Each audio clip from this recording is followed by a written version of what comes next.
Well, look who found themselves back at the Reader Commons YouTube page, or Instagram page if you're watching this vertically. Since today is the 1-year anniversary of the Reader Commons blog, I thought I would take it back to where it all began and do a reading of my first 2 posts. If you've been reading my blog lately, it might sound scary that I'm about to read 2 full posts, but back in the day when this all began, I was much less wordy. I don't know what changed. So without further ado, here are my first 2 posts about story structure, which, in my opinion, it's all you really need to know. My first post, why you hate story structure. Story structure doesn't matter as long as the idea is good. The audience doesn't care about all these rules. Structure is like a prison. I used to say all these things and more. I had every reason under the sun to not pick up a screenwriting book. Would you believe me if I told you the only reason I learned story structure was so I could learn how to break it? Once I realized that structure is a box of tools rather than a box you're trapped in, writing became so much easier.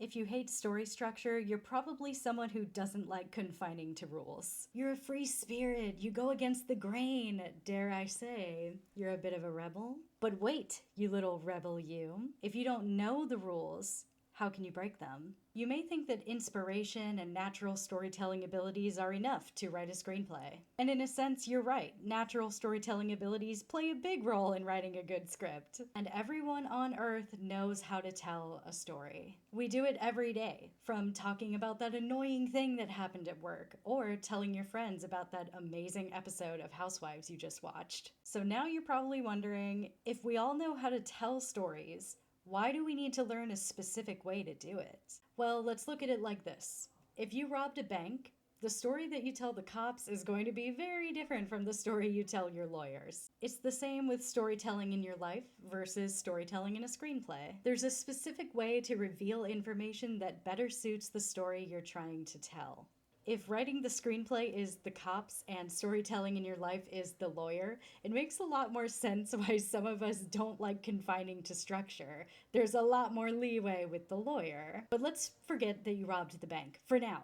I'm letting you off with a warning this time. Every story ever told follows the same structure. Beginning, middle, end. A good story ensures the beginning, middle, and end are equally enticing, never dull or overlong, creating a narrative that takes the audience on a streamlined journey alongside the protagonist. In your life, you've seen, heard, read, and told countless stories, so you innately understand the rhythm of good story structure. If something is off, you'll feel it, even if you don't know exactly what it is. Story structure isn't about implementing all those super specific details from screenwriting books, like having a third act twist or saving the cat.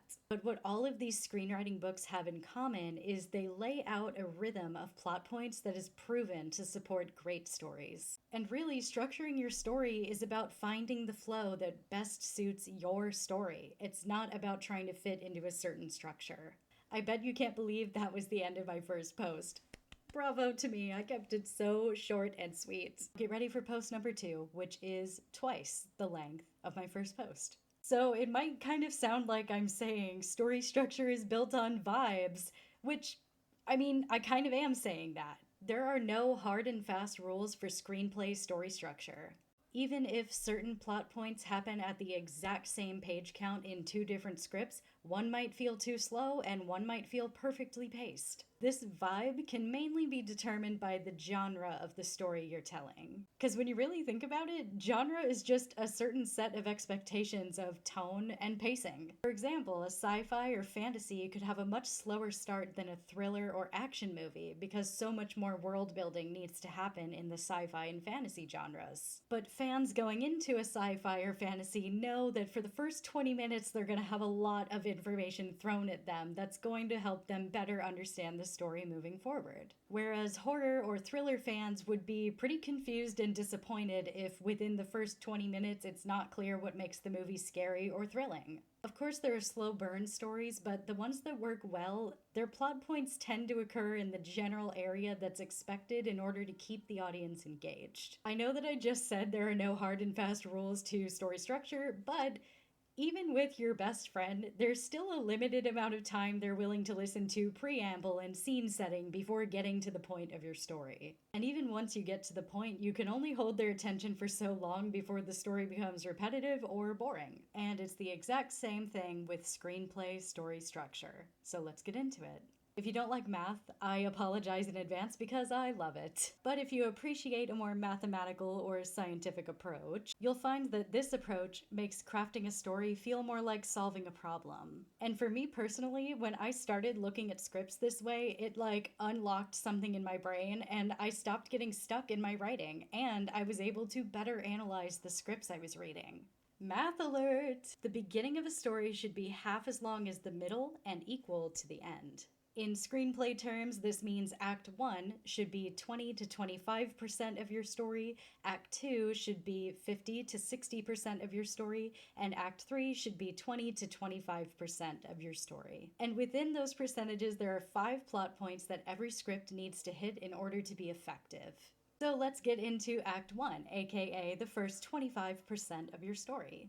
The first plot point is the inciting incident.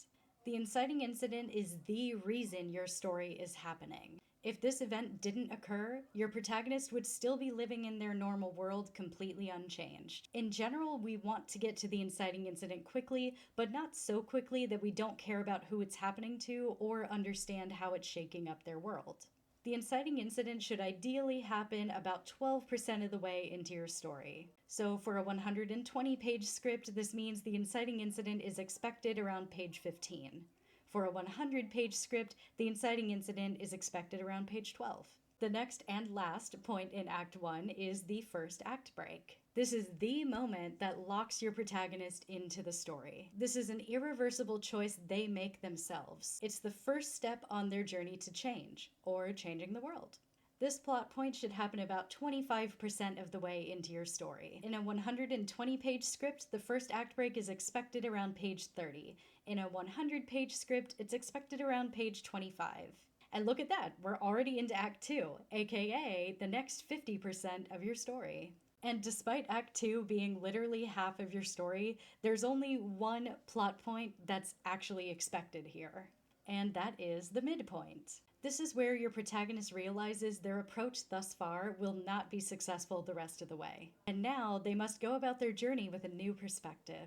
And like the name of this plot point implies, this occurs about 50% of the way into your story. So in a 120-page script, it's expected around page 60. In a 100-page script, it's expected around page 50. And now we're in the last 25% of your story, aka Act 3. The first plot point that's expected in Act 3 is the climax. This is the final obstacle your protagonist must face before their journey is complete. They can only overcome this obstacle because of what they've learned and experienced along the way. The climax should ideally happen about 85% into your story. So in a 120-page script, the climax is expected to start around page 102. In a 100-page script, it's expected to start occurring around page 85. The next and final plot point of your story is the resolution. This is when your protagonist returns to their normal world having changed, or they return to a new world that they help shape. Maybe they even go to an entirely different world. Either way, the protagonist has gone through an experience that shaped them and/or their world significantly. The last 5 to 10% of your story is where we'll start to expect to see the effects of these changes. In a 120-page script, the resolution is expected to start occurring around page 108 to 114. In a 100-page script, the resolution is expected to start around page 90 to 95. It really depends on how much needs to be wrapped up in the end. So, to sum it all up, here is the percentage of the way into your story that each of these plot points should occur. The inciting incident, 12%. The first act break, 25%. The midpoint, 50%. The climax, 85%. And the resolution, 90 to 95%. If you're more of a visual learner, I'm going to put up here the chart that I made of this data. So, we need to talk about Act 2. There's obviously a big gap between the first act break and the midpoint and the climax. So basically all of Act 2, which is the longest part of the story. There are specific plot points that screenwriting books will tell you that you need here, but honestly, in my opinion, these specific beats are never really necessary. The gap between the first act break and the midpoint can pretty easily be filled with world and character exploration that will keep your story feeling fresh and exciting. So the only Act 2 plot point I can safely recommend outside of the midpoint is an obstacle. I know, it's so vague, right? But that's because trying to force a certain plot point in here could ruin the otherwise great flow of your story. And yes, your protagonist must face obstacles throughout their journey, and ideally they'd start happening about 37% of the way into your story. But if we're having a great time getting to know your characters and world at this point, there's no issue with throwing an obstacle at them a little bit later in the story. So between the end of Act 1 and the midpoint, it's kinda up to you what your story needs. The second half of Act 2 is a little bit different because this is typically where the story starts to sag. So to help support this section, there are a couple of plot points I can safely recommend to you. The first one being the low point. This is the moment where the protagonist and the audience truly believe there is no way for the protagonist to win. This would occur a little bit before the climax, so about 70 to 75% of the way into your story. And then there's the high point. The low point would ideally lead your protagonist directly into their high point. So if the low point was your protagonist losing all of their friends, this would be the moment where they use everything they've learned so far in the story to do or say just the right thing to bring everyone back together and head into the climax with a chance of winning. This is expected to occur around 75 to 80% of the way into your story. But that being said, a low point and high point are absolutely not essential to the telling of a story. Yes, most films have these beats, but I've watched and read enough outliers to know that it really doesn't matter. I'd say you really only need to include these beats if the second half of Act 2 is feeling repetitive or lacking momentum. These two beats provide a nice change in tone that keeps the audience engaged as they and the protagonist question what the results of this journey will be. If your script is already working without these two beats, don't try to force it. Seriously. Don't do it. And that's it. That's everything you need to know about screenplay story structure. And I'm serious, that's everything. Well, I hope you liked this video, and if you didn't, then why are you still here right now? Anyway, stay tuned. I am definitely gonna be posting more. Bye! These two beats provide a nice change in tone that These two beats provide a nice change These two beats provide a nice change in tone. Ugh. Oh my god. These two beats provide a nice change